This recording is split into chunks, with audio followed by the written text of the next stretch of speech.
কলকাতায় সংসদ সদস্য আনারুল আজিম আনার হত্যার ঘটনায় গ্রেফতার শিমুল ভুঁইয়ার এক নিকটাত্মীয় আটক হয়েছেন। তার নাম কাজী কামাল আহমেদ বাবু উর্ফে গ্যাস বাবু। বৃহস্পতিবার রাতে ঝিনাইদহ শহরের আদর্শপাড়া এলাকা থেকে তাকে আটক করে আইনশৃঙ্খলা বাহিনী। আটক বাবু ঝিনাইদহ জেলা আওয়ামী লীগের ত্রাণ ও সমাজ কল্যাণ বিষয়ক সম্পাদক। ঝিনাইদহ সদর থানার ভারপ্রাপ্ত কর্মকর্তা আটকের তথ্য নিশ্চিত করে জানান, রাতে ঢাকা মেট্রোপলিটন পুলিশ ডিএমপি থেকে গোয়েন্দা পুলিশের সদস্যরা ঝিনাইদহে এসেছিলেন। তারা বাবুকে জিজ্ঞাসাবাদের জন্য আটক করে নিয়ে গেছেন। এদিকে স্থানীয়রা জানান, এমপি আনার হত্যা মামলার অন্যতম আসামি শিমুল ভুঁইয়ার নিকটাত্মীয় কাজী কামাল আহমেদ বাবু। আনার হত্যার ঘটনায় তার কাছ থেকে তথ্য পাওয়া যেতে পারে বলেই বাবুকে আটক করা হয়েছে বলে ধারণা স্থানীয় বাসিন্দাদের।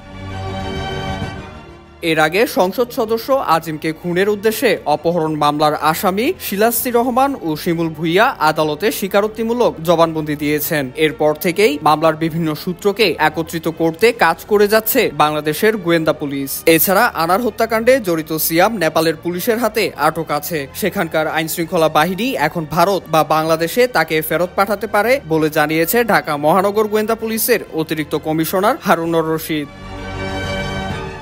IVTV USA, New York।